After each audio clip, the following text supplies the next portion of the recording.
all know that good vision is important for kids, right? Especially when it comes to school. But what if I told you that a child's vision impacts so much more than just their ability to see the blackboard? Yeah. It turns out that vision plays a huge role in brain development, social skills, even emotional well-being. You know, it's fascinating how much we take clear vision for granted. Yeah. We just assume that if a child can see the board and read their book, everything's fine. But our deep dive today is going to reveal that it's not always that simple. Right. And speaking of deep dives, we've got some incredible research lined up for you all today. Yes, we do. Academic studies, in-depth articles, the works. Oh, yeah. All diving deep into the hidden impact of vision on child development. That's right. We're going way beyond just seeing 20/20. Okay, so let's unpack this.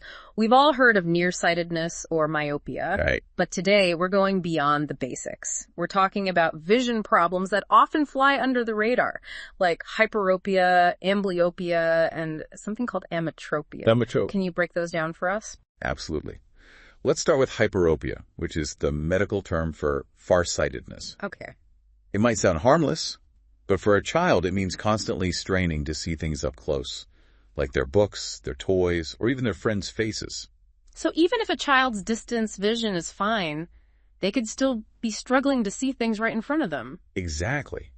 And because children are so adaptable, they might not even complain about it. Really? They develop coping mechanisms like squinting, tilting their heads, or holding objects really close to their face. But all that straining, it takes a toll. I can imagine. It makes you wonder how many kids are going through their day feeling like they're staring at a screen for hours on end just to see what's right in front of them. Right. No wonder they might have trouble focusing in class. Yeah, that's a great point. And it leads us to the next vision problem. Amblyopia, more commonly known as lazy eye. Okay. In this case, one eye doesn't develop properly often due to an uncorrected refractive error. Now, when you say refractive error, what exactly do you mean? Good question. A refractive error basically means that the eye isn't bending light correctly. So the image isn't focused clearly on the retina. Okay. This can be due to a number of things, like the shape of the eye itself or the curvature of the cornea. Got it. So back to amblyopia.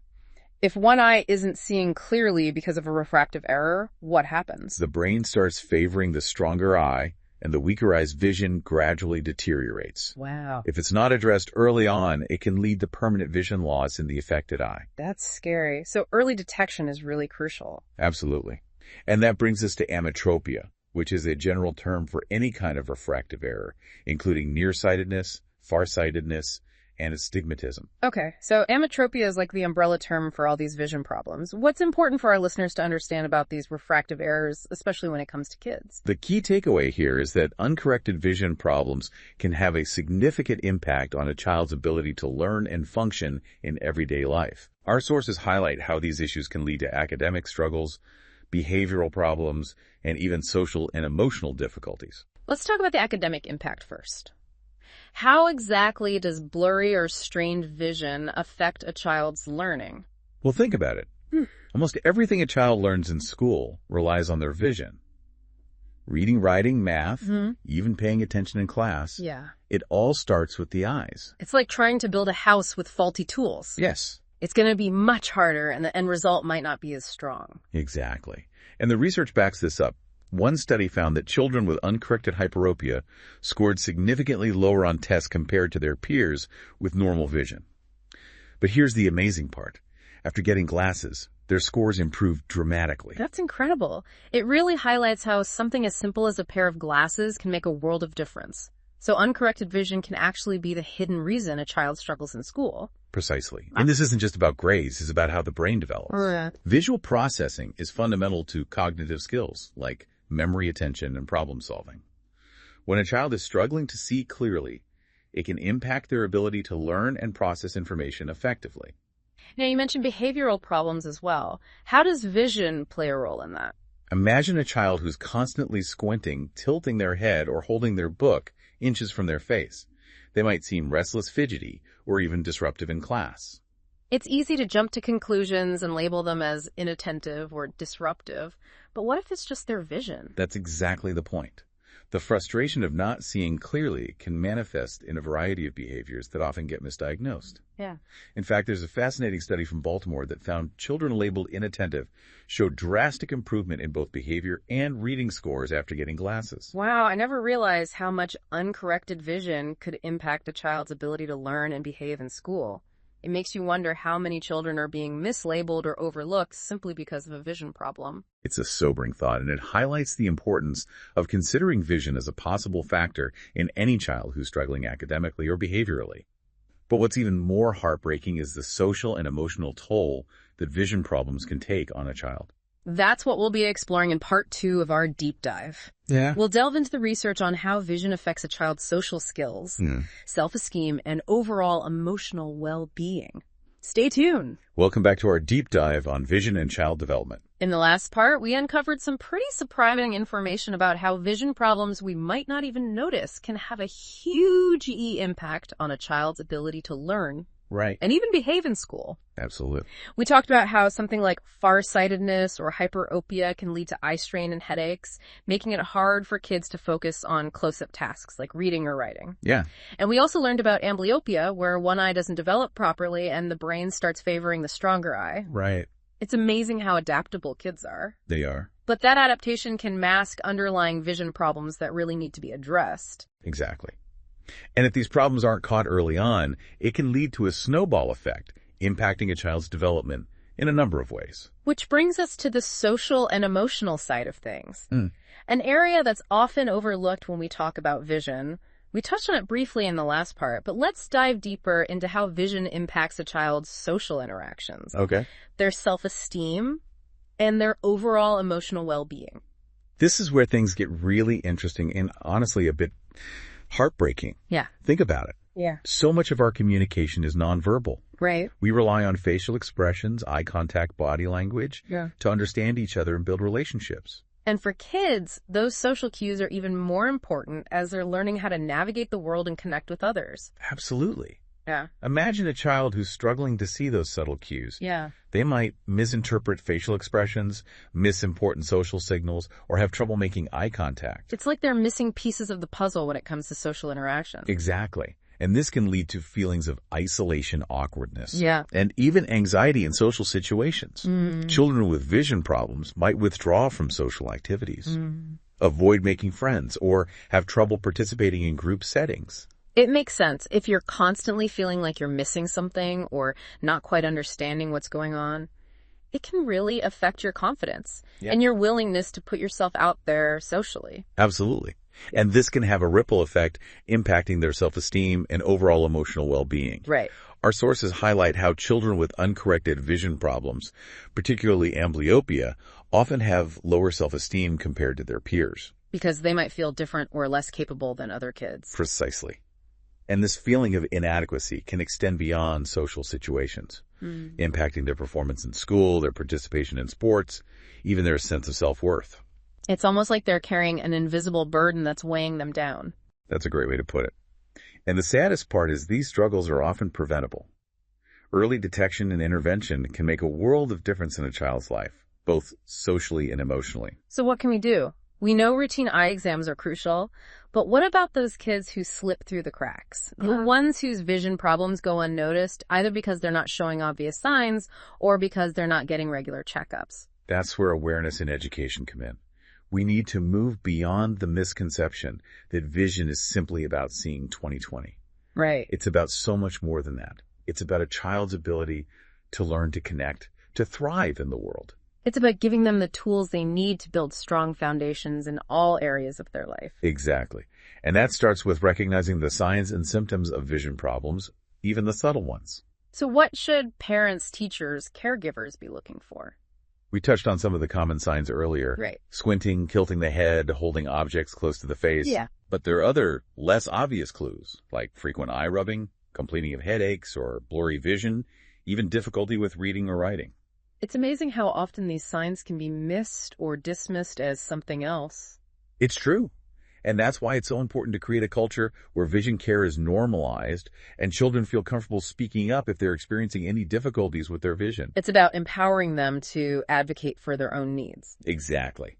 And it's about educating ourselves as adults about the importance of early vision care and the impact it can have on a child's development. We need to view routine eye exams as an essential part of a child's health care, just like vaccinations and well-child visits. It's about investing in their future. Absolutely. And that investment can pay off in ways we might not even realize. When a child can see clearly and comfortably, it opens up a whole world of possibilities for them, both academically, socially, and emotionally. So we've talked about the problem. We've talked about the importance of early detection and intervention. But what about the solutions? What are some of the cutting-edge approaches to vision care that are helping children overcome these challenges and reach their full potential? That's what we'll be exploring in part 3 of our deep dive. Welcome back to our deep dive, everyone. It's the final part of our exploration into vision and child development. It's been quite a journey. It has. We started by exploring how seemingly minor vision problems can actually have a major impact on a child's success in school. Yeah, we talked about how they can really hold kids back. Right. And then in the last part, we uncovered the hidden social and emotional costs of uncorrected vision.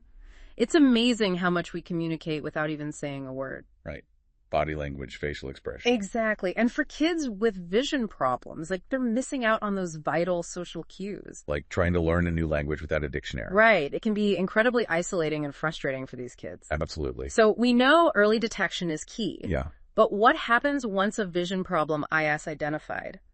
What are some of the solutions out there that can help kids overcome these challenges and really thrive? Well, that's a great question.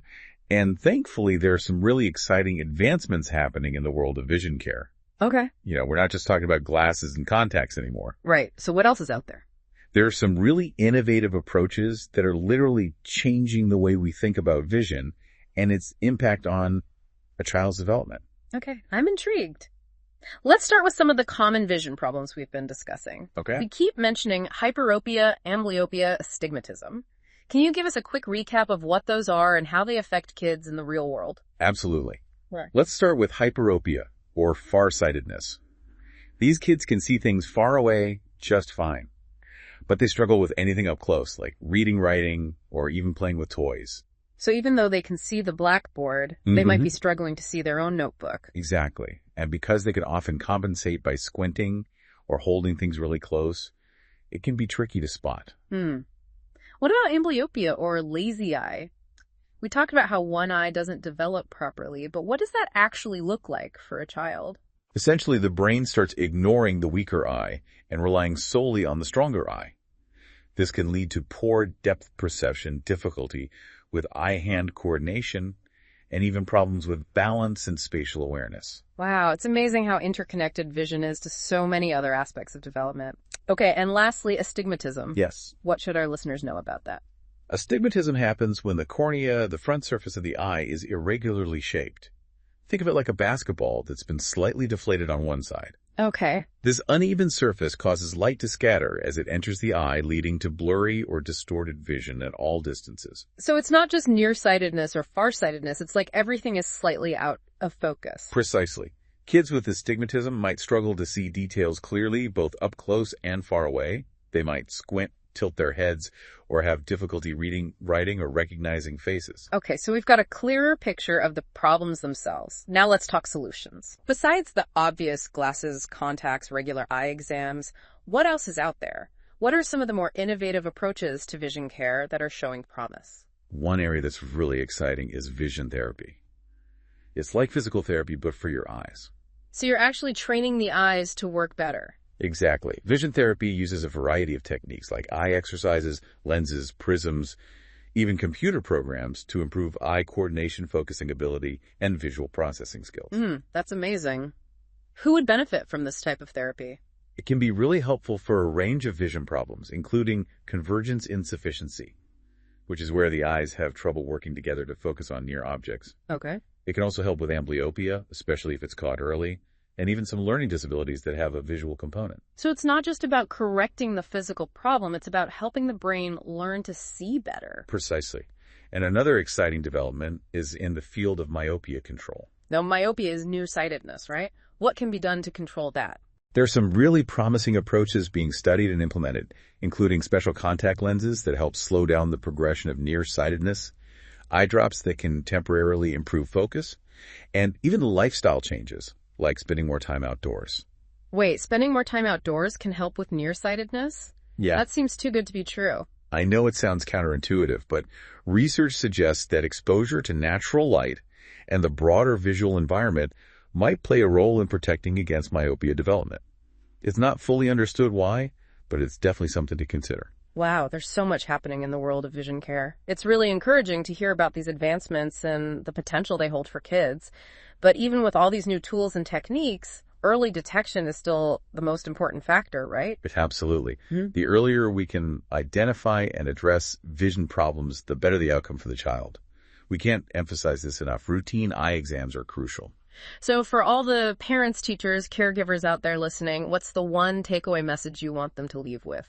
Make eye care a priority for every child in your life.